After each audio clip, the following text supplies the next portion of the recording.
A'udzubillahi minasyaitonirrajim. Bismillahirrahmanirrahim. Assalamualaikum warahmatullahi taala wabarakatuh.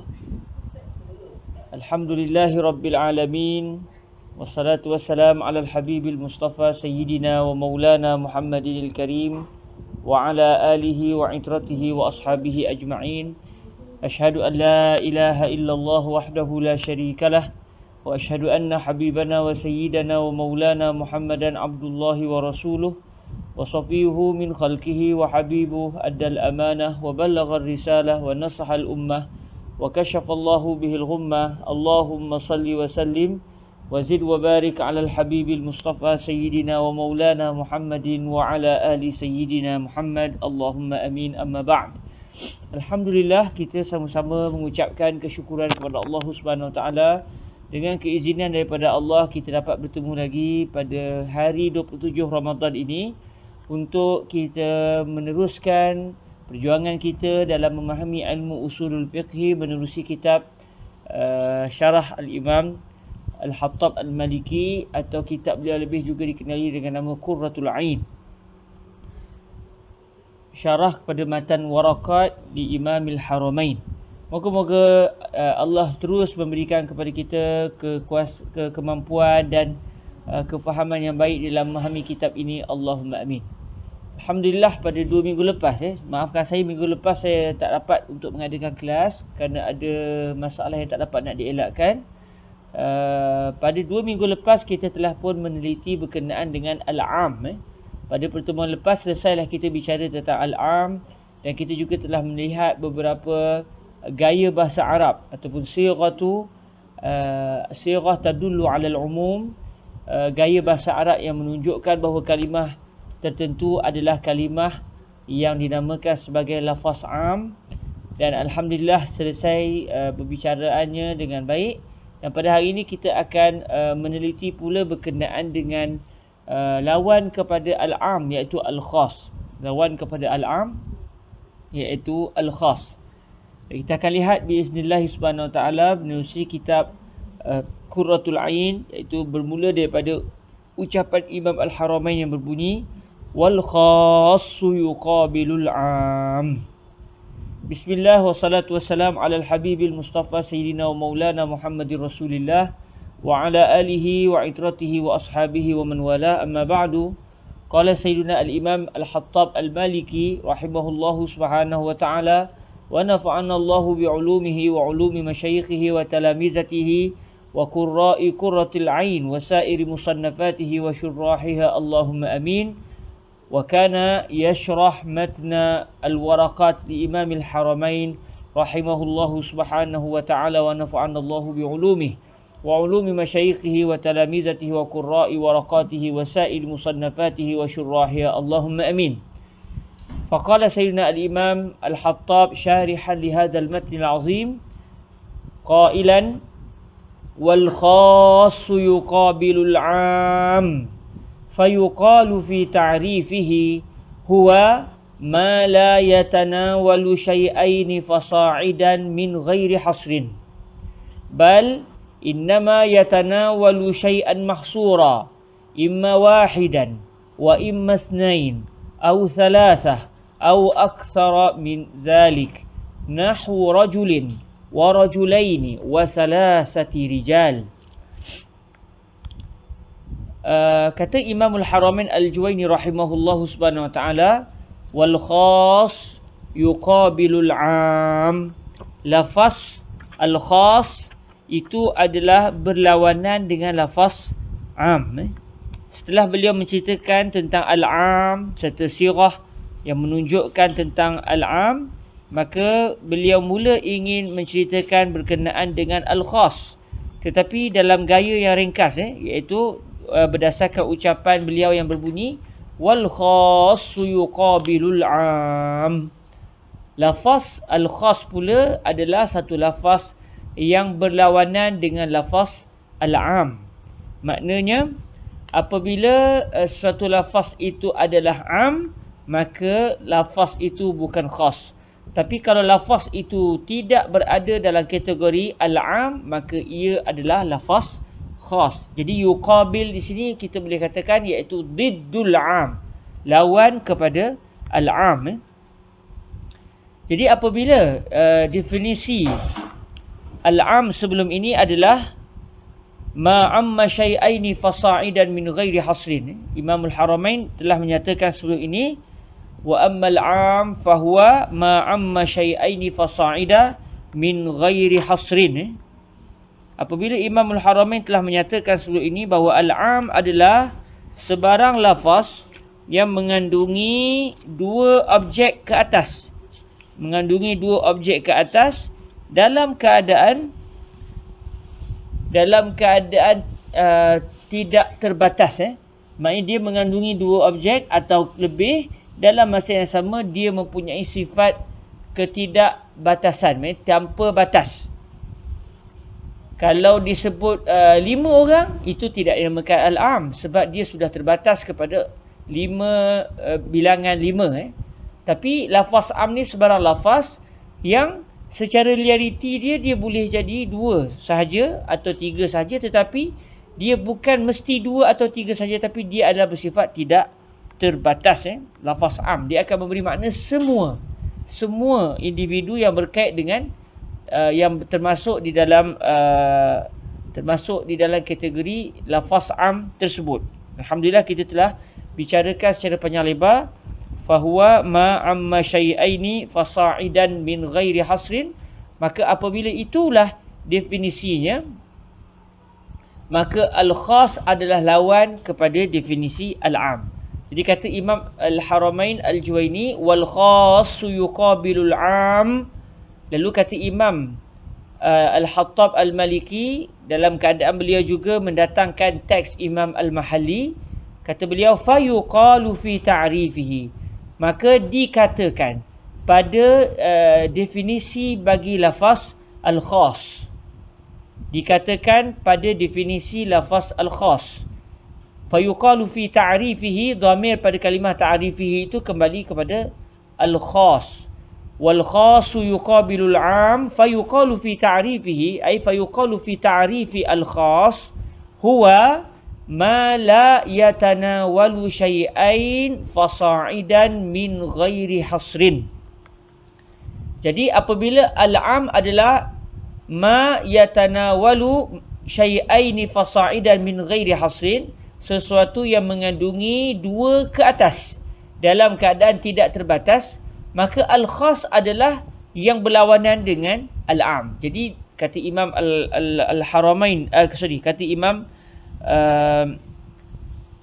kata al-Imam al-Hattab al-Maliki, dalam beliau mendatangkan juga kenyataan Imam al-Jalal al-Mahalli, kata beliau al-khas kalau begitu artinya adalah ma la ayyu lafzin. Ma di sini bermaksud ayyu lafzin, apa saja lafaz. Apa saja lafaz yang tidak mengandungi 2 objek ke atas dalam keadaan tidak terbatas. Jadi apabila satu benda itu dia bukan mengandungi 2 objek ke atas secara tidak terbatas, maka lafaz itu dinamakan lafaz khas. Kerana lafaz am adalah sebarang lafaz yang mengandungi 2 objek ke atas tanpa batas. Maka kalau lafaz itu, suatu lafaz itu bercanggah dengan lafaz atau bercanggah dengan definisi al-am, maka dia akan dinamakan al-khas. Jadi definisi bagi al-khas adalah ma la yatanawalu syai'aini fasa'ida. Sesuatu lafaz yang tidak mengandungi 2 objek ke atas dengan secara tanpa batas. Maksudnya kalau dia tu bukan tidak terbatas, kalau kita nak terjemahkan satu begitulah, maka dia akan jadi lafaz al-khas. Kerana lafaz am dia adalah tidak terbatas, maka lafaz khas pula adalah terbatas. Lalu kata Imam al-Hattab al-Maliki, bal innama al-khasu yatanawalu syai'an mahsura. Jadi kalau al-khas, kalau al-am adalah lafaz yang mengandungi 2 ke atas secara tidak terbatas, maka lafaz khas adalah sebarang lafaz yang mengandungi mana-mana objek tetapi secara objek yang terbatas. Bilangannya adalah tetap. Sudah disebutkan jumlah bilangannya. Imma wahidah, mungkin lafaz khas itu adalah merujuk kepada seorang individu. Contoh lafaz khairun nizam. Ambil contoh nama saya sendiri. Ataupun Ahmad An-Nabawi. Contoh, lafaz Ahmad An-Nabawi merujuk kepada seorang individu. Bukan bila saya kata Ahmad An-Nabawi telah datang. Ja'a Ahmad An-Nabawi. Bukan maksud dia semua orang yang nama Ahmad An-Nabawi telah datang. Sebaliknya seorang individu yang bernama Ahmad An-Nabawi telah datang. Jadi ketika itu lafaz Ahmad An-Nabawi merujuk kepada seorang yang mana lafaz seorang ni adalah terbatas. Maka lafaz Ahmad, lafaz Muhammad Syafi'i, lafaz Muhammad Syawal, itu kesemuanya adalah lafaz khas kerana ianya adalah bersifat terbatas. Dia mengandungi objek tetapi secara bilangan yang terbatas. Imma wahidan wa imma snain. Mungkin juga dia dua. Dia mengandungi dua individu. Contoh saya kata ana indi dinarani. Ana indi dinaran. Saya ada 2 dinar. Jadi lafaz dinaran itu bukan lafaz am. Kerana dia sudah bersifat bilangan yang terbatas. Jadi dia jadi lafaz khas. Dia bukan lagi lafaz am, sebaliknya dia adalah lafaz khas. Sebab dia adalah bersifat bilangannya terbatas. Contohnya di sini 2 dinar. 2 dinar bukan bermaksud semua dinar, tetapi bermaksud 2 dinar sahaja. Au salasatan, atau disebut kalimah salasah, 3. Contoh ana indi salasatu dananir. Saya ada 3 dinar. Ni zaman orang semua nak beli emas ni. Jadi kita pun beli emas. 1 dinar katakan RM1,070, kita pun keluarkan dekat 3,000 lebih, belilah 3 dinar. Jadi kita pun sebut pada sahabat-sahabat kita, ana indi salasatu dananir. Saya ada 3 dinar. Jadi kalimah salasatu dananir itu tidak dinamakan lafaz am. Kerana bilangan dia, walaupun dia ada bilangan dia 3, tetapi 3 itu adalah bersifat terbatas. Beza dengan lafaz am. Lafaz am dia akan memberi makna semua objek yang berkait dengan lafaz itu. Kalau saya kata ana uhibbul muslimin. Ya jamaah, ana uhibbul muslimin. Wahai sahabat-sahabat, wahai teman-teman, saya mencintai, menyukai semua orang Islam. Berapa jumlah orang Islam? Tidak terbatas. Satu zaman saja ke? Tidak terbatas. Selagi ada individu yang dia itu beragama Islam, maka hukum kecintaan saya kepada dia akan mengenai jasad dia. Bila saya kata saya mencintai semua orang Islam, sebab saya guna ana uhibbul muslimin. Saya guna lafaz jama' dan saya datangkan alif lam sebelumnya. Dalam keadaan alif lam itu bukan alif lam al-ahdiyah. Maka yang kita dah belajar sebelum ni, sebarang lafaz jama' yang masuk padanya alif lam, dan alif lam itu bukan alif lam ahdiyah. Sebaliknya, alif lam itu bila kita tengok dia adalah alif lam istighraqiyah, maka dia akan memberi maksud bahawa kalimah itu adalah kalimah am. Bila kalimah am, segala hukum yang berkait dengan lafaz itu akan mengenai semua individu yang berkait dengan lafaz tersebut. Jadi bila saya kata ana uhibbul muslimin, siapa saja orang Islam, maka dia akan menjadi orang yang saya cintai. Kerana saya sudah mengatakan satu lafaz am.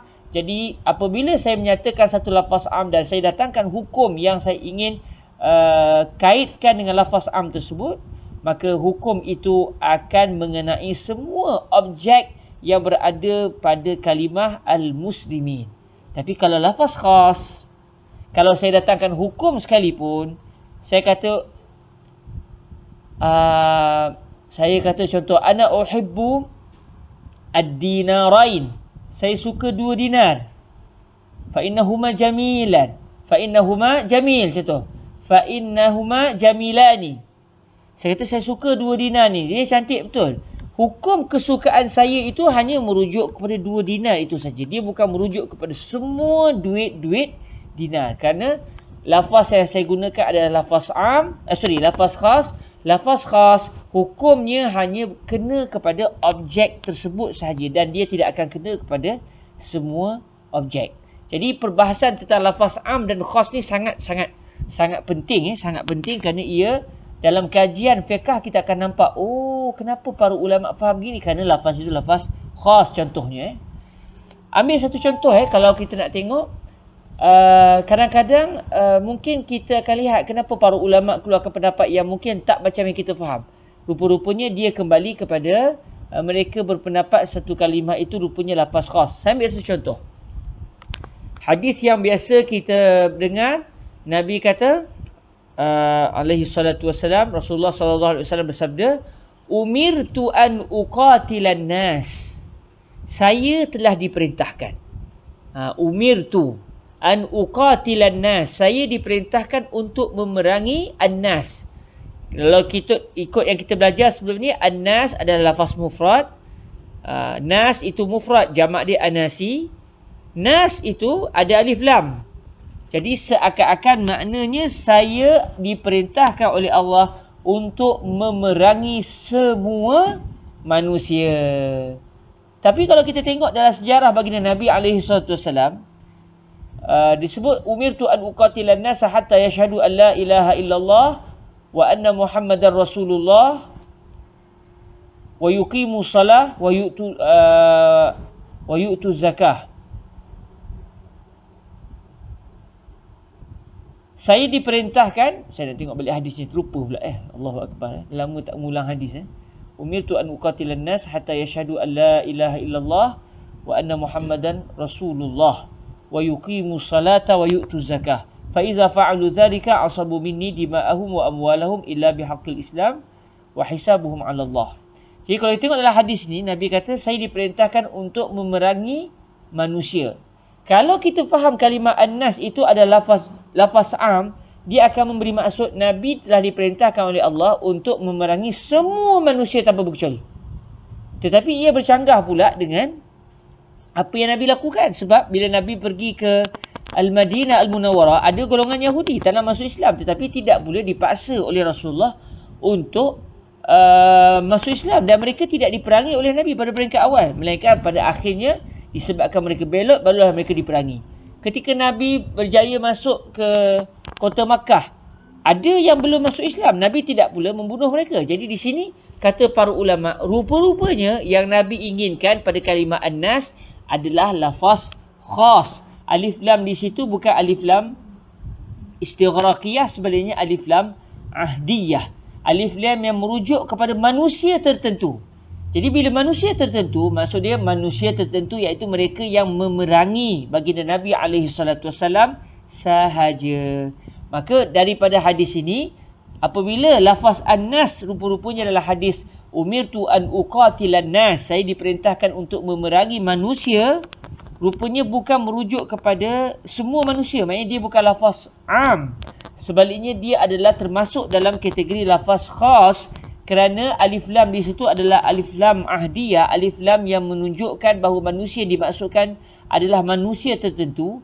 Maka hukum memerangi manusia hanya tertakluk kepada individu yang berkait sahaja. Sebab itu apabila mereka menyerah diri kepada Nabi dan tidak memerangi Nabi, Nabi tidak pula membunuh mereka dan tidak memerangi mereka. Tapi kalau mereka memerangi Nabi, sebagaimana yang berlaku dalam perang-perang dalam sepanjang sejarah hidup baginda Rasul sallallahu alaihi wasallam, maka berlakulah peperangan di antara muslimin dengan ghair muslim. Atas dasar apa? Bukan kerana mereka tidak mau beriman, tapi atas dasar mereka telah melakukan kejahatan kepada Sayyiduna Rasulullah sallallahu alaihi wasallam, iaitu dengan cara memerangi baginda Nabi alaihi salatu wasallam. Jadi apabila satu hukum itu adalah bersifat khas, tidak boleh kita jadikan hukum itu berkait kepada semua individu. Sebaliknya hanya berkait kepada individu yang dimaksudkan sahaja. Jadi perbahasan tentang am dan khas ini sangat penting bagi para ulama al-mujtahidin, kerana mereka nak tentukan hukum yang disebut itu liputi semua objek atau hanya berkait dengan objek-objek tertentu semata-mata. Alhamdulillah. Jadi kita lihat seterusnya, sama ada imma wahidan wa imma itsnain atau thalatha atau aktsara min zalik, atau mungkin individu yang berkait dengan lafaz khas adalah lebih daripada 3 tetapi bersifat terbatas. Ambil contoh. Di sini dia datangkan contoh oleh Imam Al-Jalal Al-Mahalli, dan didatangkan contoh ini juga oleh Imam Al-Hatta Al-Maliki. Nahwu rajulin wa rajulain wa thalathati rijal. Contoh kalimah rajul bermaksud seorang lelaki. Dia lafaz mufrad, dan kalau kita tengok tak ada alif lam. Bila tak ada alif lam, dia akan memberi maksud seorang lelaki tertentu. Sebab tu bahasa Arab ni sangat-sangat istimewa. Contoh kalau saya kata ana uhibbur rajul. Ana uhibbur rajul. Dia akan memberi maksud saya menyukai semua golongan lelaki. Semua orang lelaki saya sayang. Contoh. Tapi kalau saya kata ra'aitu rajulan fi suq, saya guna kalimah rajul, lafaz mufrad, tapi tak didatangkan alif lam, dia akan memberi maksud saya telah melihat seorang lelaki tertentu. Dia bukan bermaksud saya melihat semua lelaki. Kerana apa? Didatangkan lafaz mufrad, tak ada pula alif lam. Jadi dia akan memberi maksud lelaki itu adalah lelaki tertentu. Atau saya gunakan kalimah musanna. Bila musanna jelas-jelas dia adalah terbatas. Contoh kalimah rajulain wa rajulain. Ana wallahi sa'uti nukudi ataupun sa'usallimu nukudi ila rajulain. Saya akan memberikan duit saya ini kepada 2 orang lelaki. Jadi bukan maksud dia kepada semua lelaki, tetapi hanya kepada 2 orang sahaja. Atau kalau saya guna kalimah salasah, jelas-jelas dia adalah bersifat terbatas.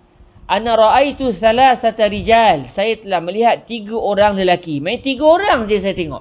Saya nak ceritanya ada 3 orang lelaki tertentu yang saya telah lihat. Kalau saya guna kalimah rijal saja contoh, tetapi tanpa alif lam, saya kata ana ra'aitu rijalan. Saya telah melihat lelaki-lelaki yang ramai. Adakah bermaksud saya melihat semua lelaki? Tidak. Kerana apa? Kerana lafaz rijalan dalam contoh ra'aitu rijalan, lafaz rijal walaupun dia tidak didatangkan jumlah berapa bilangannya, tetapi saya mendatangkan secara nakirah. Saya datangkan tanpa alif lam. Bila tanpa alif lam, dia akan memberi maksud bilangan lelaki yang saya tengok itu memang ramai. Mungkin 3, mungkin 4, mungkin 5, mungkin 10, mungkin 100 orang. Tetapi bukan bermaksud saya melihat semua lelaki. Kenapa saya tak kata maksud yang saya inginkan saya telah melihat semua lelaki? Kenapa tidak jadi begitu? Kerana saya kata ra'aitu rijala. Saya telah melihat lelaki-lelaki yang ramai tanpa saya datangkan lafaz umum pada kalimah rijal, iaitu saya tidak menjadikan lafaz ini lafaz ma'rifah. Saya jadikan ia sebagai lafaz nakirah, iaitu lafaz yang dalam contoh ini tidak didatangkan dengan huruf alif lam. Jadi apabila hukum yang saya datangkan, iaitu dalam contoh ini saya melihat, itu juga dianggap sebagai hukum. Bila saya mendatangkan satu hukum, iaitu saya telah melihat seorang lelaki-lelaki yang ramai, tapi tidak digunakan lafaz umum, lafaz am, maka ketika itu hukum itu hanya berkait kepada individu tertentu dan tidak berkait kepada semua individu. Jadi seseorang faqih apabila mereka ingin istimbat suatu hukum, apabila Nabi SAW mendatangkan satu hukum, kalau hukum itu adalah satu hukum yang bersifat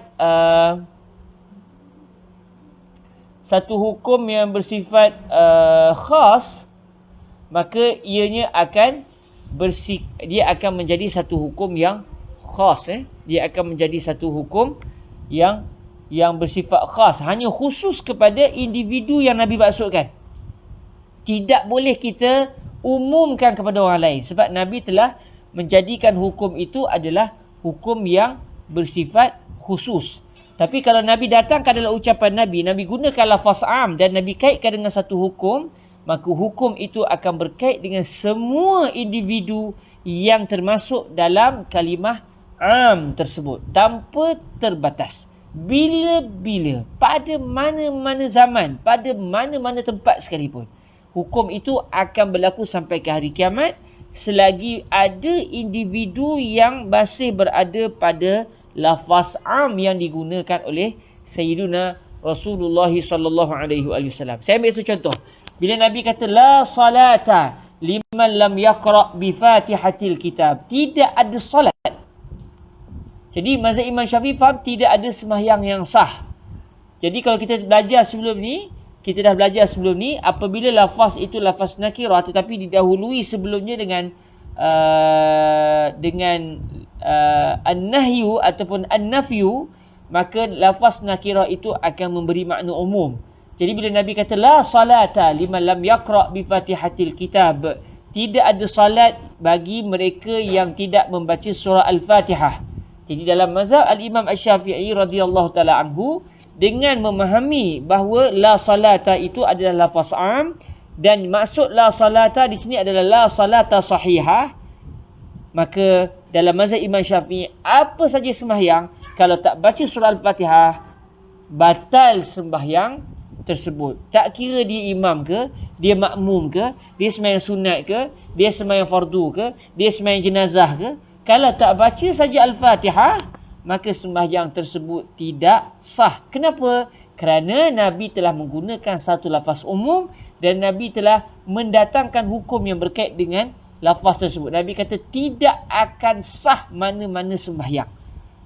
Jadi apa saja sembahyang, kalau tak berlaku bacaan surah Fatihah padanya, akan tidak sahlah solat tersebut. Berdasarkan ijtihad dan juga kefahaman Al-Imam Asy-Syafi'i radhiyallahu taala anhu wa ardahu. Okey, selesailah bicara tentang al-khas. Ringkas je Imam Al-Haramain datangkan. Imam Al-Haramain nak bagi tahu je, khas adalah lawan kepada am. Jadi apa yang kita telah pelajari sebelum ini, hukum dia berkait dengan apa semua selain daripada al-am, maka dia adalah al-khas. Sekarang kita akan lihat satu lagi tajuk, iaitu namanya at-takhsis. Kita akan lihat satu tajuk namanya at-takhsis. At-takhsis ni adalah satu tajuk yang dia berkait dengan al-am, dia berkait juga dengan al-khas. Tapi dia bukan al-am, dia bukan al-khas, tapi dia satu tajuk lain, cuma berkait dengan al-am secara khususnya, iaitu dinamakan at-takhsis. Apa dia at-takhsis, tuan-tuan puan-puan yang dirahmati Allah Subhanahu Wa Taala? At-takhsis adalah sesuatu dalil yang bersifat am itu, kalau patut yang kita faham, lafaz am ni hukumnya akan kena kepada semua individu yang berada di bawah lafaz am. Tetapi dengan adanya takhsis, akan ada individu yang berada pada lafaz am dikeluarkan daripada hukum. Maknanya kalau ikutnya, kalau tak berlaku takhsis, tidak akan ada hukum yang bercanggah dengan lafaz am.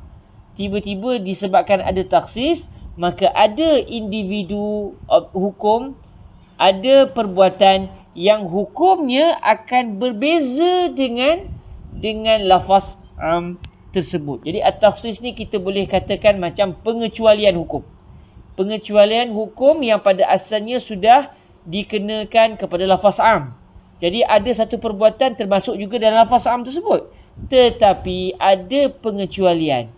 Di sinilah yang namanya at-takhsis. Jadi at-takhsis ni adalah pengecualian kepada hukum yang pada asalnya sudah berkait dengan lafaz am. Maksudnya kalau ikut lafaz am, semua individu, objek yang berkait dengan lafaz tersebut hukumnya adalah sama. Tiba-tiba kita nak kecilkan skop, kita nak keluarkan beberapa individu. Sebab apa nak dikeluarkan? Sebab ada dalil. Sebab tu antara kalam para ulama dalam menyatakan apa yang berlaku biasanya bagi lafaz am, kata para ulama, ma min amin illa wa khussisa. Ma min am illa wa khussis. Tidak ada daripada mana-mana lafaz am melainkan akan berlaku pengecualian, akan berlaku pengecilan skop bagi lafaz am tersebut. Maksudnya secara biasanya sebarang lafaz am akan berlakulah pengecilan skop.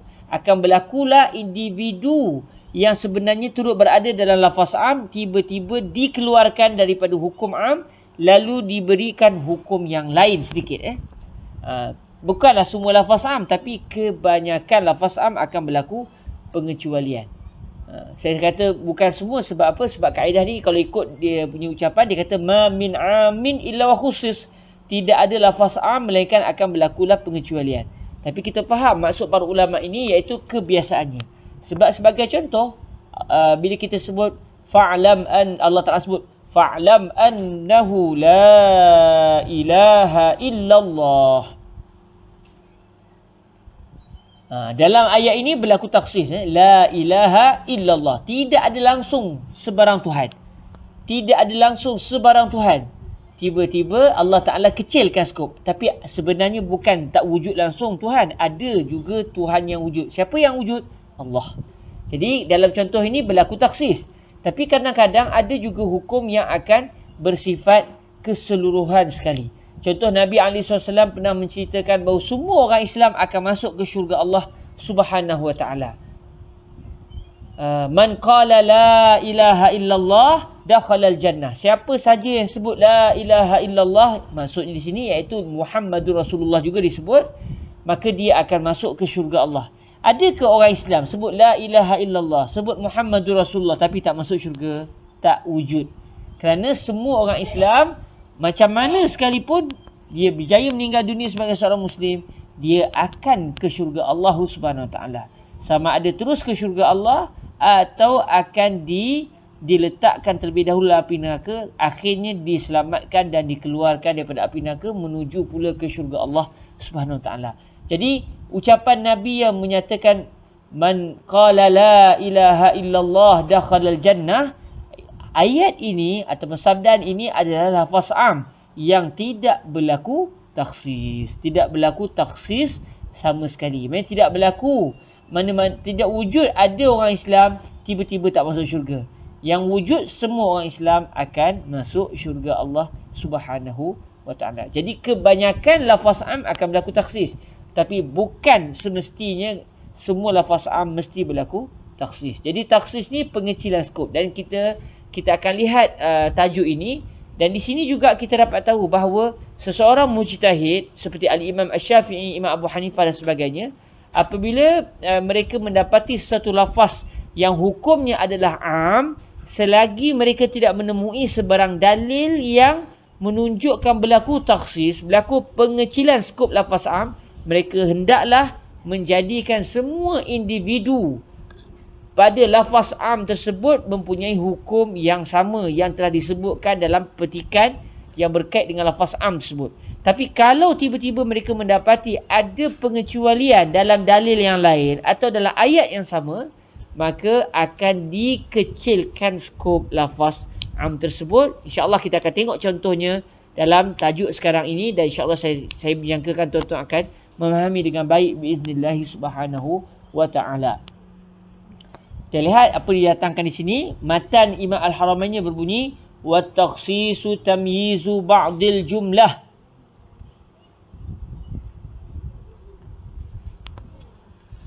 At-takhsis adalah memberikan keistimewaan, tamyiz. Mayyaza yumayyizu tamyiza. Mayyaz ni kita memberikan keistimewaan. Maksudnya kalau ikut-ikutnya semua individu yang berada dalam lafaz am tak ada keistimewaan, semuanya sama hukum. Tiba-tiba ada individu yang berada pada lafaz am tersebut, kita bagi lain sikit. Kita bagi hukum dia lain sikit. Itu yang dimasukkan dengan ucapan tamyizu ba'dil jumlah. Kalau ikut al-jumlah ni maksud dia jamaah. Kalau kita tengok dalam bahasa Arab, jumlah dia juga bermaksud ta'ifah ataupun jama'atu kulli syai'. Sekumpulan. Memberikan keistimewaan kepada sebahagian kumpulan.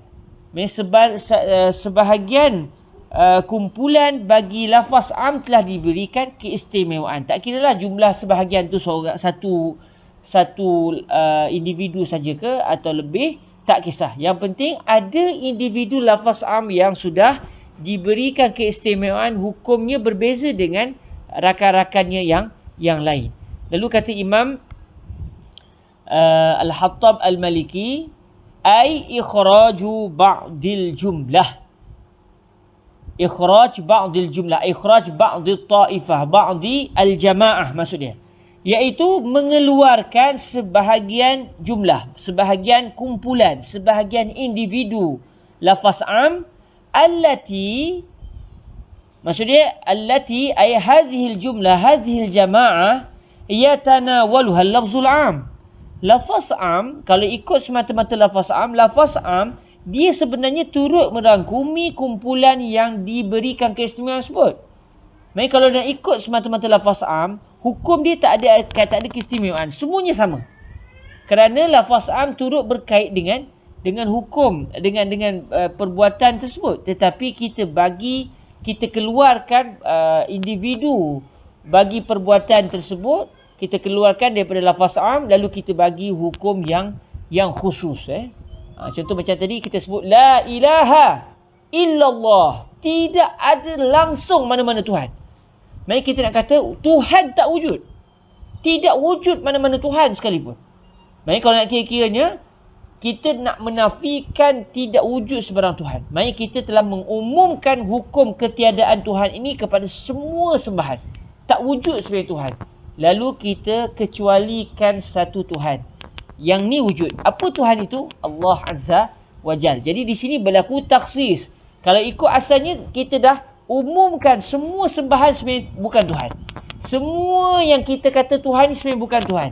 Kalau ikut semata-mata itu, termasuk Allah juga bukan Tuhan. Tetapi kita kecilkan skop. Kita bagi satu hukum khusus kepada Allah Azza wa Jal, iaitu bagi Allah pula, untuk Allah pula kita kata adapun Allah betul-betul adalah Tuhan. Selain daripada Allah yang disembah, itu bukan Tuhan pada hakikatnya. Jadi sudah berlaku pengecilan skop. Pengecilan skop pada hukum tak wujud sebarang Tuhan. Ambil contoh lagi. Contoh yang didatangkan dalam kitab. Ka ikhrajil mu'ahadina min qawlihi ta'ala uqtulul musyrikin. Uqtulul musyrikin. Allah Ta'ala sebut dalam Al-Quranul Karim, iaitu dalam surah At-Taubah ayat yang kelima, faqtulul musyrikin. Jadi bila Allah Ta'ala sebut faqtulul musyrikin, cuma dalam nuskhah kita disebut uqtulul musyrikin. Sebab faqtulu tu sebenarnya dia ada dua kalimah. Pertama kalimah fa, kemudian kalimah uqtulu. Jadi orang dulu bila menulis kadang-kadang mereka akan tak tulis serentak. Walaupun secara tulisan faqtulu tu macam satu kalimah. Tapi sebenarnya hakikatnya dia ada dua kalimah di situ. Pertama kalimah fa, huruf fa tu, kemudian kalimah uqtulu. Jadi dalam nuskhah kitab kita, dalam nuskhah kitab Qurratul Ain disebut uqtulul musyrikin. Mungkin di sana ada nuskhah lain faqtulu. Cuma kalau kitab Syarhul Jalal Mahalli memang ada nuskhah faqtulul musyrikin, ada nuskhah uqtulul musyrikin. Tapi tak ada masalah lah, dia tidak mengubah makna. Jadi bila Allah Ta'ala berfirman uqtulul musyrikin, bunuhlah semua orang musyrik. Tengok kenapa saya kata semua orang musyrik? Sebab kalimah musyrikin dalam ayat ini adalah lafaz jamak, ada alif lam. Dan bila kita tengok secara kasar, dia adalah lafaz am. Jadi dia akan memberi maksud bunuhlah semua orang yang tidak beragama Islam. Rupa-rupanya lafaz ini, kalimah al-musyrikin yang bersifat am, bila sebut semua orang musyrik, maknanya siapa saja. Jiran kita contoh hari ini. Ataupun jiran keluarga kita. Ataupun mana negeri sekalipun. Kalau ikut semata-mata kita faham lafaz al-musyrikin, iaitu lafaz am. Yang dalam ayat surah At-Taubah ayat kelima ini, hukumnya diletakkan iaitu hendaklah wajib dibunuh semua orang musyrik. Maknanya kalau ikut ayat ini semata-mata, kita akan faham, bila dia tak masuk Islam, dia hendaklah dijatuhkan hukuman bunuh. Tetapi apa sebab tu dalam nak melihat ayat Quran dan juga hadis Rasulullah untuk dinyatakan hukum, ini tugas mujtahid, bukan tugas kita. Sebab kalau tugas kita, mungkin ada orang dibaca satu ayat, dia kata kita kena taat perintah Allah ni, udah kerja dia sembelih jiran sebelah dia. Sebab dia kata Allah Ta'ala sebut surah Taubah ayat kelima, faqtulul musyrikin. Siapa saja musyrik, siapa saja bukan Islam, hendaklah dijatuhkan hukuman bunuh. Dia ingat dia telah melaksanakan syariat, rupa-rupanya dia telah melanggar arahan Allah Azza wa Jal. Kerana bila Allah sebut faqtulul musyrikin, yang Allah maksudkan bukan semua musyrik, tapi dia faham semua musyrik. Sebab apa? Sebab dia bukan ahli Adapun yang ahli iaitu golongan fuqaha seperti Al-Imam Asy-Syafi'i, Imam Abu Hanifah, mereka akan teliti apa maksud al-musyrikin di sini. Semua orang musyrik ke? Bila dilihat rupa-rupanya yang dimaksudkan bukan semua musyrik, kerana Nabi alaihi salatu wasalam sudah memberikan keamanan kepada orang-orang musyrik yang meminta keamanan daripada Rasulullah sallallahu alaihi wasallam. Mereka kalau dipanggil al-musta'man, kalau ikutnya mereka ini tergolong dalam golongan musyrik yang hendaklah diperangi, sebab mereka juga memerangi orang Islam. Contoh zaman hari ini, kalau realiti zaman kita hari ini, apa yang berlaku di Palestin, orang-orang Yahudi yang memerangi kaum muslimin di Palestin, mereka termasuk dalam golongan musyrik. Mereka termasuk dalam golongan orang yang memerangi umat Islam. Jadi mereka itu boleh dijatuhkan hukuman bunuh. Maksudnya boleh berlaku peperangan sesama Muslim dengan golongan Yahudi di Palestin. Tapi katakan ada seorang Yahudi datang ke Malaysia, minta izin masuk ke Malaysia dan diberikan keizinan oleh kerajaan Malaysia. Dia dah dapat pasport, dia dah dapat visa, boleh masuk Malaysia. Dia juga antara yang terlibat dalam pembunuhan orang Islam di Palestin contohnya. Jadi boleh ke saya tembak dia sebab dia telah memerangi umat Islam di Palestin, dalam masa yang sama dia bukan beragama Islam? Boleh ke saya tembak dia sebab dia 2 hari lepas contohnya baru saja membunuh orang Islam di Palestin? Tiba masuk Malaysia, Malaysia bagi. Boleh ke saya bunuh? Tidak boleh. Sebab dia sudah diberikan keamanan oleh kerajaan Malaysia. Apabila kerajaan Malaysia mengizinkan dia masuk, memang kerajaan Malaysia sudah berjanji kepada dia yang dia akan aman selagi dia berada di Malaysia. Dia tidak akan diapa-apakan. Dan setiap orang Muslim adalah terikat dengan janji. Tengok sampai ke tahap itu. Jadi akhirnya boleh ke kita nak melakukan kejahatan kepada dia? Haram. Dia bunuh orang Islam, itu silap dia. Itu hukuman yang hendaklah dijatuhkan kepada dia kalau dia berada bukan di Malaysia. Tapi kalau dia sudah diizinkan masuk ke Malaysia, tapi kalau dia masuk senyap tanpa keizinan, ketika itu darah dia tak selamat. Sebab dia tidak mendapatkan keamanan daripada Malaysia.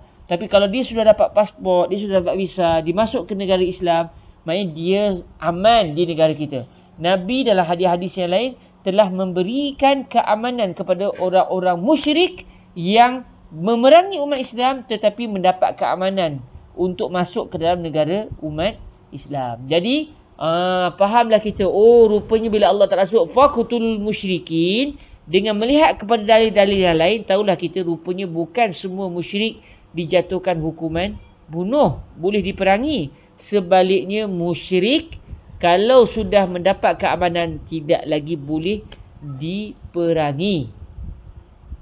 Contoh kalau kita lihat dalam kisah zaman Nabi SAW ketika Sayyidina Abu Sufyan radhiyallahu ta'ala anhu, sewaktu belum meluk agama Islam, pernah pergi ke Al-Madinah. Siapa Sayyidina Abu Sufyan? Musuh Islam ketika itu yang memerangi Rasulullah. Masuk ke Madinah dan meminta keamanan, lalu diberikan keamanan oleh Rasulullah. Para sahabat seorang pun tak bunuh Sayyidina Abu Sufyan sebab mereka tahu kalau dalam perang memang boleh.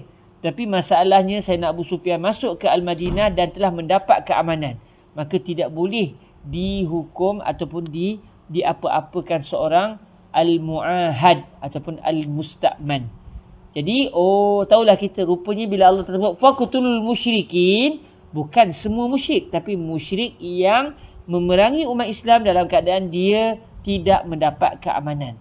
Tapi kalau dia sudah mendapat keamanan atau dia tidak memerangi umat Islam, contoh macam orang-orang bukan Islam di Malaysia, mereka walaupun mungkin kadang-kadang tak setuju dengan kita, tapi bukanlah angkat senjata lawan kita. Jadi mereka itu tidak boleh diapa-apakan dan haram kita melakukan kezaliman kepada sahabat kita yang bukan beragama Islam. Jadi walaupun ayat surah At-Taubah ayat kelima ni jelas-jelas mengatakan faqtul musyrikin, rupa-rupanya berlaku pengecualian hukum kepada beberapa individu musyrik. Dan pengecualian hukum inilah yang dinamakan sebagai at-takhsis, iaitu tamyizu ba'dil jumlah. Sebahagian individu, sebahagian kumpulan yang dia kalau ikut-ikutnya berada dalam lafaz umum, tetapi kita bagi keistimewaan hukum kepada individu tersebut. Jadi contohnya dalam ayat faqtul musyrikin, semua musyrik kalau ikut ayat ini semata-mata dijatuhkan hukuman bunuh. Tetapi rupanya ada orang musyrik lain yang walaupun dia termasuk dalam umum lafaz al-musyrikin, tetapi dia punya hukum berbeza dengan orang-orang musyrik yang lain, iaitu dia tidak boleh dijatuhkan hukuman bunuh kerana dia adalah ahli zimmah contohnya, ataupun dia adalah kafir harbi tetapi yang telah mendapat keamanan daripada negara Islam. Jadi kalau zaman Nabi dulu mereka minta daripada ketua negara terus, atau minta daripada mana-mana orang Islam. Zaman hari ini mana-mana orang bukan Islam masuk ke negara kita sebagai pelancong contohnya, atau dia ada meeting dengan meeting sesama pemerintah. Contoh Malaysia panggil wakil daripada Israel contoh untuk berbincang dalam isu Palestin. Jadi dia tu memang memerangi umat Islam, tapi dengan sebab dia dipanggil dan dia datang, maknanya dia sudah mendapat keamanan daripada kerajaan Malaysia. Kalau ada orang Islam tiba-tiba pergi tembak, orang Islam itu berdosa kerana dia telah melanggari janji di antara kerajaan Islam dengan musyrik yang telah diberikan keamanan tersebut. Jadi nak katanya tuan-tuan, bila kita belajar usul fiqh ni, kita akan tahu, bukan senang-senang kita nak terus direct kepada Al-Quran dan juga hadis. Maknanya yang boleh rujuk Al-Quran dan juga hadis untuk mengambil hukum daripada dua sumber ini secara langsung, itu hanyalah mereka yang pakar. Siapa mereka yang pakar itu? Mereka yang pakar itu adalah al-fuqaha.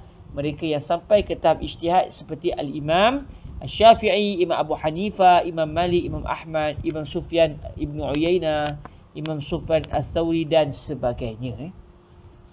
Okey, setelah kita dah tahu tentang secara kasar tentang at-takhsis, kita mula ingin diberitahu oleh Imam Al-Haramain apakah dia jenis-jenis takhsis yang berlaku kepada dalil-dalil syarak. Jadi kita dah belajar al-am, kita dah tahu al-am hukum ni jelas. Akan kena kepada semua individu yang lafaz am. Al-khas hukum dia tertentu sahaja kepada individu khusus, tidak merangkumi semua individu. Manakala takhsis satu fenomena iaitu kewujudan dalil lain yang akan mengeluarkan beberapa individu daripada hukum asal dia. Contoh macam kalimah al-musyrikin. Hukum asal kepada semua individu musyrik dijatuhkan hukuman bunuh. Tetapi ada dalil lain yang telah menarik beberapa musyrik dikeluarkan daripada hukum bunuh tersebut. Sebaliknya diberikan hukum iaitu tidak boleh dibunuh. Jadi kewujudan dalil lain yang mengeluarkan beberapa individu daripada lafaz am itu dinamakan takhsis. Okey, proses takhsis ini berlaku dalam beberapa keadaan. Ada dua keadaan. Jadi disebut di sini wahwa ay al-mukhassisu bi kasri as-sadi al-mafhumu min at-takhsis yanqasimu ila muttasilin wa huwa ma la yastaqillu bi nafsihi bal yakunu mazkuran ma'al 'ammi wa munfasilin wa huwa ma yastaqillu bi nafsihi wa la yakunu mazkuran ma'al 'am bal yakunu mufrada. Okey, kita lihat di sini kata Imam Al-Haramain dia terbahagi kepada dua. Lalu siapakah dia yang dimaksudkan dalam ucapan Imam Al-Haramain wa huwa yanqasimu ila muttasili wa munfasil. Jadi kata Imam Al-Hattab Al-Maliki, subhanallah, nak katanya para ulama kita ketika membaca teks para ulama sebelum mereka sangat teliti. Kalau kita tengok wahwa ni tak disebut siapanya, tetapi sebelum perbahasan tentang wahwa itu disebut at-takhsis. At-takhsis, proses pengecilan skop itu. Jadi seterusnya setelah disebut at-takhsis adalah memberikan keistimewaan kepada sebahagian individu bagi lafaz am. Kemudian disebut dia terbahagi kepada dua. Kita akan ingat iaitu at-takhsis terbahagi kepada dua. Lalu kata Imam Al-Hattab, dia yang dimaksudkan oleh Imam Al-Haramain bukan at-takhsis, sebaliknya al-mukhassis. Ay al-mukhassisu bi kasri sad, iaitu kita baca dengan dibariskan bawah pada huruf sad, al-mukhassis. Sebab boleh juga dibaca al-mukhassas, tapi makna akan berubah. Jadi Imam Al-Hattab takut orang yang baca kitab beliau akan tersilap. Lalu beliau kata huwa yang dimaksudkan oleh Imam Al-Haramain bukan at-takhsis, sebaliknya al-mukhassis. Kalau takhsis, proses pengecilan skop itu, fenomena itu. Tetapi yang dimaksudkan di sini bukan fenomena, tetapi dalil yang mengkhususkan itu, dalil yang mengecilkan skop itu.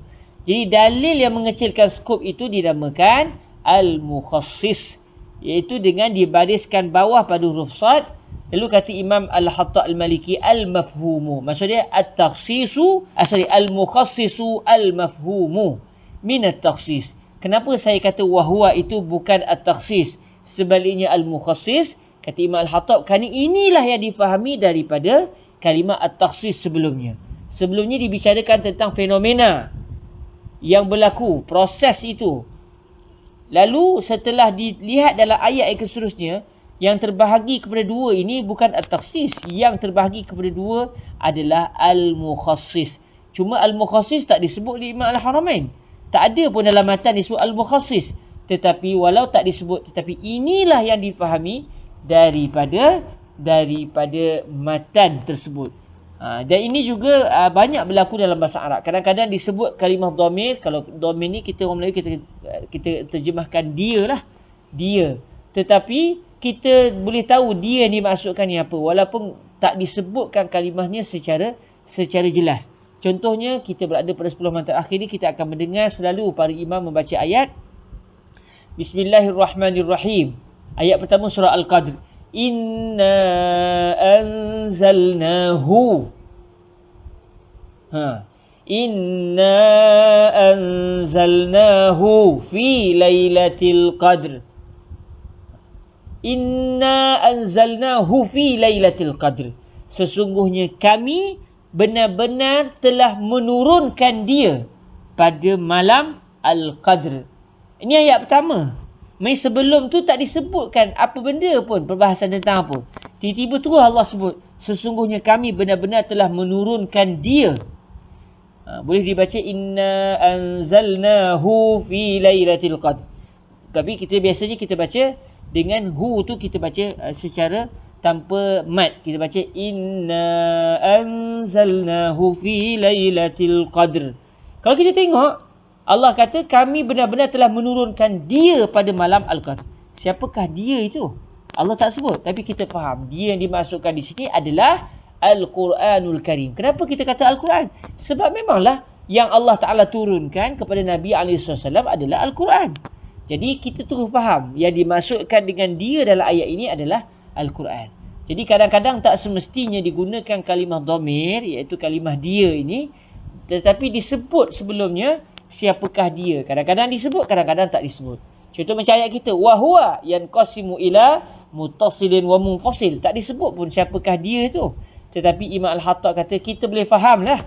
Sebab bila kita baca ayat, kita faham yang dimaksudkan dengan dia di sini adalah al-mukhassis, bukannya at-takhsis. Jadi al-mukhassis yang difahami daripada kalimah at-takhsis sebelumnya terbahagi kepada dua, iaitu muttasil dan juga munfasil. Terbahagi kepada sesuatu dalil yang mengecilkan skop, yang mana dalil itu bercantum atau dalil itu bercerai.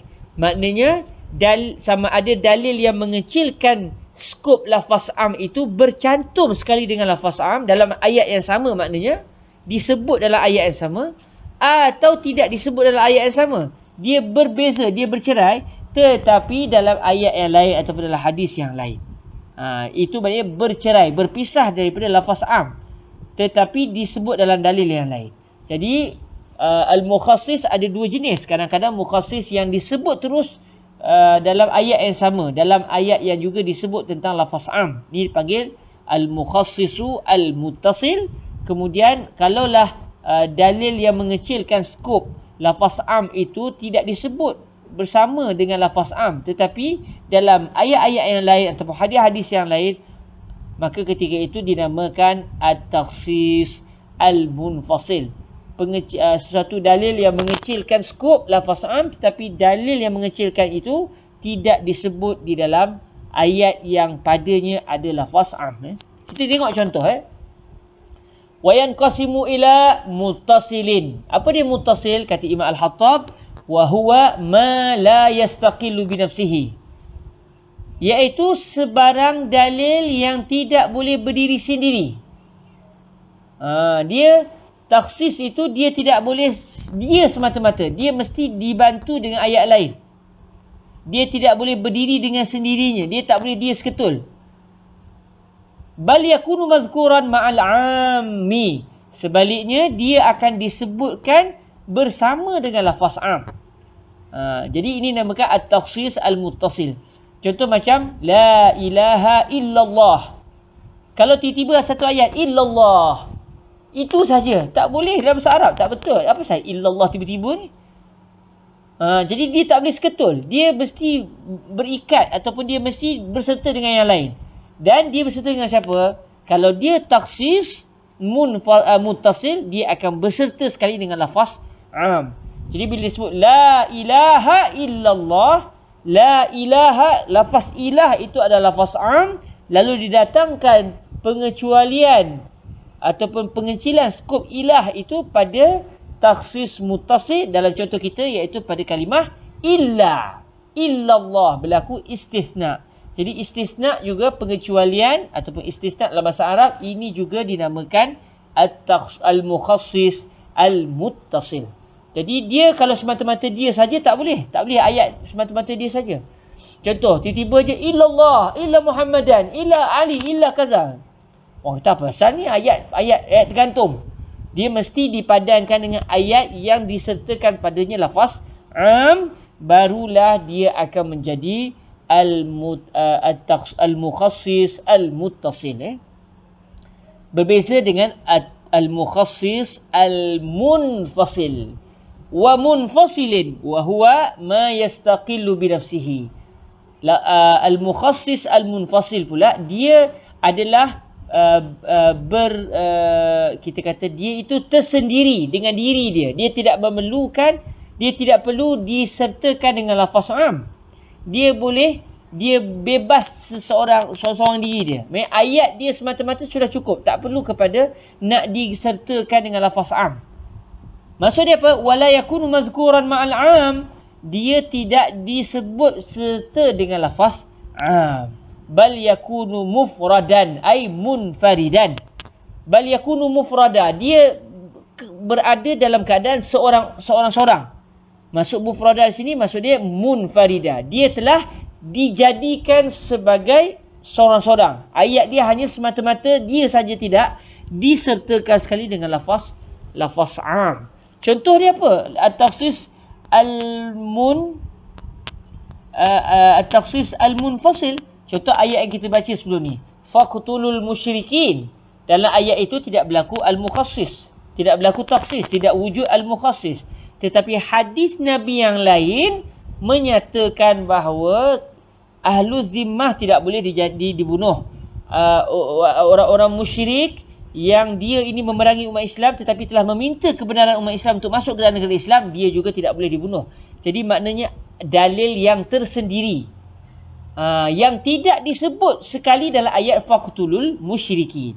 Jadi berlaku pengecilan skop oleh al-mukhassis, dan al-mukhassis apabila tak disebutkan berserta dengan firman Allah, contohnya dalam ayat yang berbunyi faqtulul musyrikin, maka ketika itu al-mukhassis tersebut adalah al-mukhassis al-munfasil.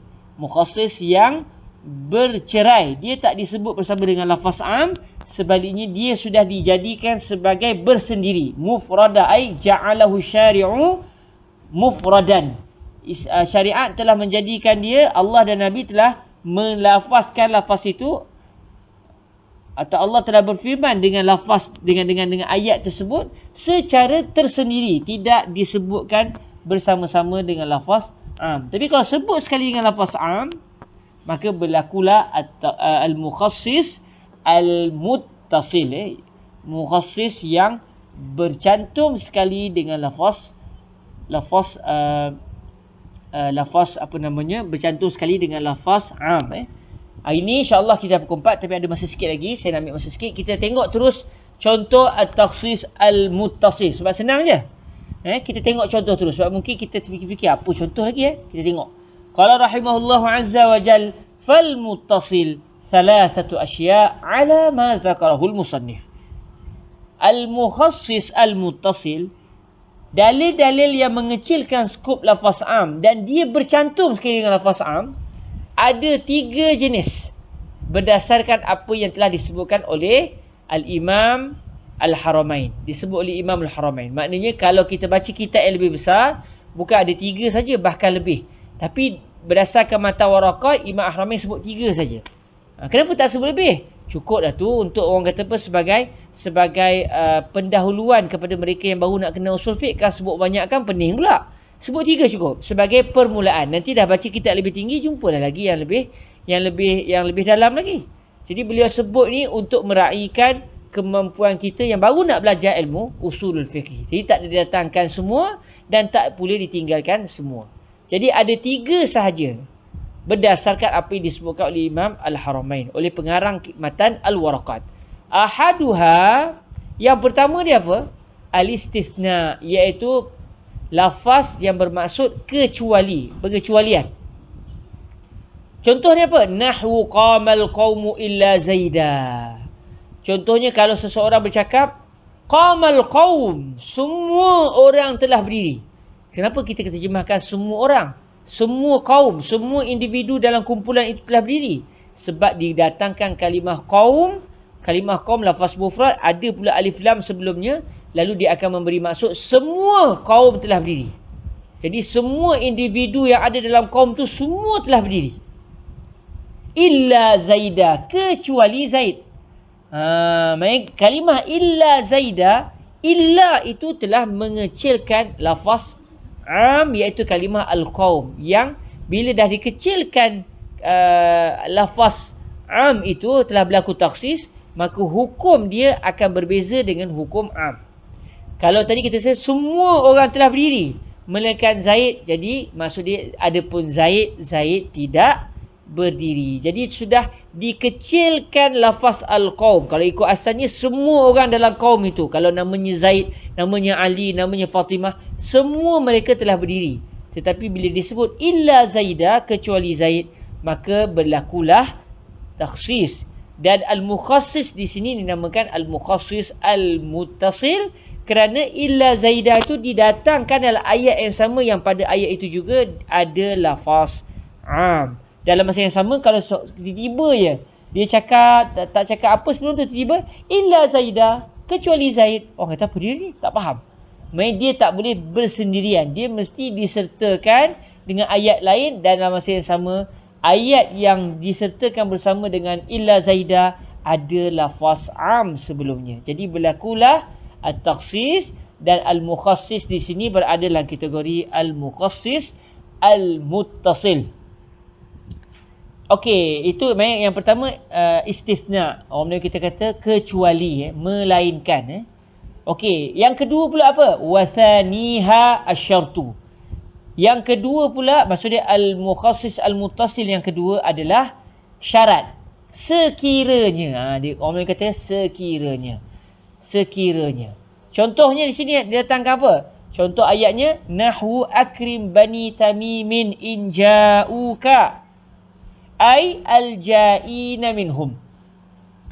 Contohnya, satu orang sebut kepada satu orang yang lain, dia kata akrim bani tamimin, muliakanlah semua anak cucu cicit zuriat Tamim. Ada satu orang nama Tamim, dia punya keluarga dia, cucu dia ke, anak ke, cicit ke, asal siapa saja yang dia itu satu keluarga dengan Tamim, maka hendaklah kamu memuliakan mereka. In ja'uka, sekiranya mereka datang bertemu kamu. Jadi kalau asal ayatnya akrim bani Tamim, maksudnya kita hendaklah memuliakan semua anak cucu cicit zuriat Tamim, tak kira apa keadaan sekalipun. Asal dia keturunan Tamim, kita hormat, kita muliakan. Tapi bila didatangkan syarat sekiranya, orang kata sekiranya, in ja'uka, sekiranya mereka datang bertemu kamu, jadi sudah berlakulah takhsis di sini. Maknanya hukum memuliakan Banu Tamim hanya sekiranya mereka datang bertemu kita. Tapi kalau dia tak datang jumpa kita, tak perlulah kita memuliakan mereka. Berdasarkan hukum yang didatangkan dalam contoh akrim bani tamimin in ja'uka. Tapi kalau tak adalah kalimah in ja'uka itu, nescaya kita diminta untuk memuliakan seluruh cucu cicit zuriat Tamim tadi. Tak kira dia datang jumpa kita ke, atau kita datang jumpa dia ke, tak kira dia di mana tempat ke, asal dia cucu cicit zuriat Tamim, hendaklah dimuliakan. Kerana lafaz Bani Tamim itu, Bani itu adalah lafaz am. Dia adalah mudhaf. Bila mudhaf, dia akan memberi makna am. Tetapi bila didatangkan in ja'uka, sekiranya mereka datang menemui kamu, jadi berlakulah asyart. Kita mensyaratkan sikap memuliakan mereka adalah dengan syarat kalau mereka datang bertemu kita. Jadi sudah berlaku pengecualian, sudah berlaku pengecilan skop hukum memuliakan terhadap Banu Tamim. Jadi sudah berlaku pengecilan skop. Jadi kita pun faham, al-ja'ina minhum, iaitu mereka yang datang daripada kalangan Banu Tamim, mereka saja yang kita diminta untuk memuliakan mereka. Jadi dengan adanya inja'uka, asal hukum memuliakan tu kepada Banu Tamim tanpa berkecuali, akhirnya sudah dikecilkan skop hukum. Kita hanya memuliakan mereka kalau mereka datang kepada kita. Tapi kalau mereka tak datang bertemu dengan kita, kalau ikut ayat ini tidak perlu untuk dimuliakan mereka. Berdasarkan contoh ayat ni lah ya. Tapi kita orang Islam semua kita muliakan. Bukan hanya Banu Tamim saja. Semua orang Islam kita muliakan. Tapi ini contoh ayat untuk memberikan kepada kita kefahaman. Oh, ini contoh al-mukhassis al-muttasil kalau dia dalam bentuk asyart, dalam bentuk syarat. Kalau didatangkan kalimah in. Yang bermaksud sekiranya.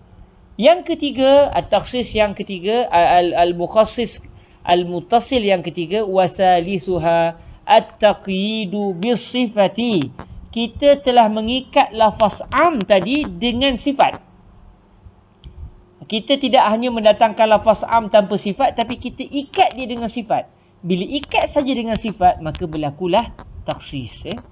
Contoh dia apa? Nahwu akrim Bani Tamimin al-fuqaha'i.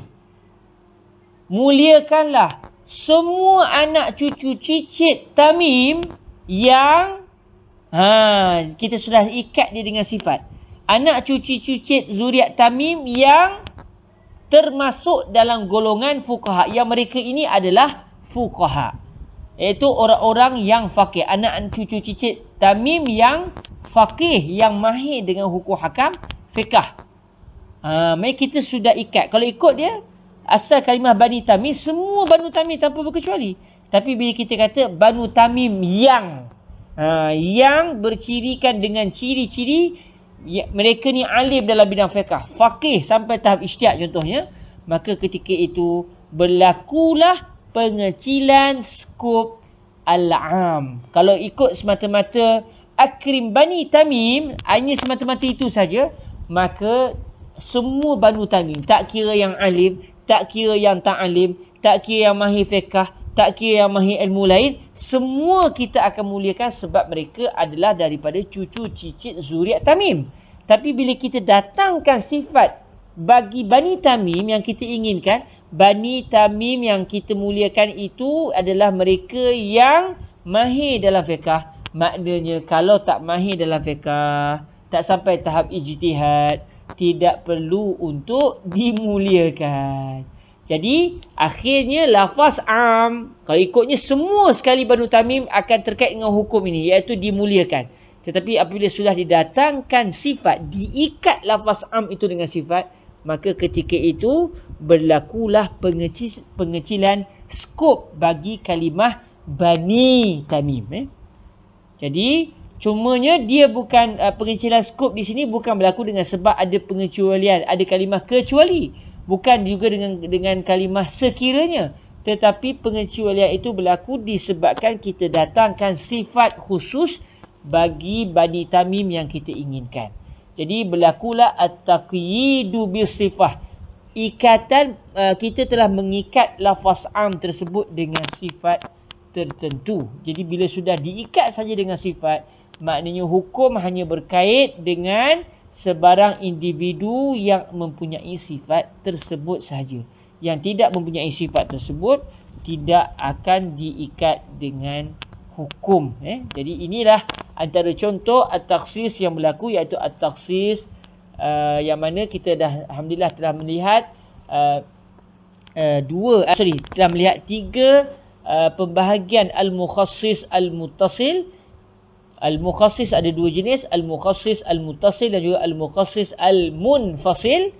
Kita dah masuk kepada tajuk at-takhsis al-mukhassis al-muttasil, dan kita telah melihat 3 contoh al-mukhassis al-munfasil al-muttasil, iaitu yang telah al-mukhassis yang bercantum, iaitu 3 tu, iaitu yang pertama al-istisna, pengecualian, yang kedua asyartu, iaitu kita mendatangkan syarat tertentu, dan yang ketiga kita mengikat lafaz am dengan sebarang sifat. InsyaAllah dalam pertemuan yang akan datang kita akan meneliti secara panjang lebar lagi tajuk at-takhsis, dan insyaAllah dalam pertemuan yang akan datang kita akan masuk kepada juga perbahasan tentang al-mukhassis al-munfasil. Nak katanya tuan-tuan, untuk istinbat hukum, untuk menyatakan hukum sesuatu perbuatan bukanlah satu perkara yang mudah, sebab para fuqaha kena meneliti secara berhati-hati apa sebenarnya yang Allah inginkan. Kerana dalam satu ayat yang bersifat am, entah-entah ada lafaz khas, entah-entah ada takhsis. Jadi semua itu perlu diambil berat oleh para fuqaha. Sebab tu bila kita tengok ilmu ini, tahulah kita Imam Syafi'i contohnya, Imam Abu Hanifah, begitu juga para imam-imam yang lain, mereka sebenarnya sudah berjuang dengan perjuangan yang sangat sukar untuk memudahkan kita mengetahui hukum hakam yang diinginkan oleh Allah Azza wa Jal berdasarkan kefahaman setiap seorang daripada kalangan mereka. Alhamdulillah, moga-moga dengan pelajaran ilmu usul fiqh ini akan menjelaskan lagi kepada kita apa sebenarnya yang berlaku kepada para fuqaha sebelum mereka menceritakan hukum kepada kita. Dengan mudah saja dia sebut kepada kita, tetapi yang mudahnya sebut hukum kat kita, tetapi sebelum nak sebut itu mereka sudah berjuang bermati-matian mengkaji dalil-dalil syarak supaya mereka dapat menceritakan dengan mudah kepada kita kehendak Allah dan kehendak Rasulullah sallallahu alaihi wasallam berkait dengan hukum hakam. Saya rasa sekadar itu saja untuk pertemuan kali ini. InsyaAllah pertemuan yang akan datang kita akan meneliti lagi perbahasan berkenaan dengan at-takhsis insya-Allah. Dan saya mohon kemaafan kepada semua di atas kekurangan saya dalam menyampaikan. Mohon maaf juga minggu lepas tak dapat hadir untuk mengadakan kuliah. Semoga tuan-tuan terus bersemangat untuk beribadah pada bulan Ramadan yang hampir meninggalkan kita ini. Sekejap ya Ramadan berlalu. Macam terasa semalam baru saja satu Ramadan.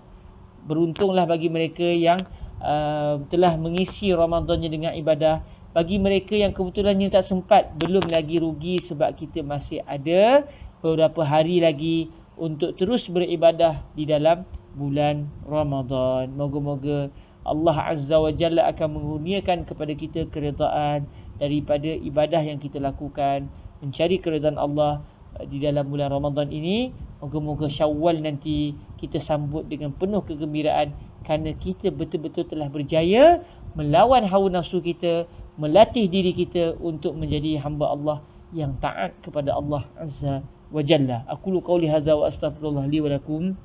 Kita tangguhkan majlis kita dengan berselawat ke hadrat baginda Rasulullah sallallahu alaihi wa alihi wasallam. Allahumma salli afdala salatin ala as'adi makhluqatika sayyidina Muhammadin wa ala alihi wa sahbihi wa sallim adada ma'lumatika wa midada kalimatika kullama zakaraka zakiruna wa ghafala an zikrihil ghafilun. Allahumma salli afdala salatin ala as'adi makhluqatika sayyidina Muhammadin wa ala alihi wa sahbihi wa sallim adada ma'lumatika wa midada kalimatika kullama ذكرك الذاكرون وغفل عن ذكره الغافلون اللهم صل أفضل صلاة على أسعد مخلوقاتك سيدنا محمد وعلى آله وصحبه وسلم عدد معلوماتك ومداد كلماتك كلما ذكرك الذاكرون وغفل عن ذكره الغافلون. Terima kasih saya ucapkan kepada semua yang telah bersama-sama dalam majlis ini. Moga-moga semua kita tanpa berkecuali dan juga seluruh kaum muslimin di dalam kasih sayang Allah, dan moga-moga Allah memberikan keselamatan kepada sahabat-sahabat kita yang berada di Palestin yang sedang diuji Allah dengan keganasan Zionis di sana. Moga-moga semua kaum muslimin di sana dalam lindungan Allah Azza wa Jal. Aku qauli hadza wa astaghfirullah li wa lakum. Assalamualaikum warahmatullahi wabarakatuh.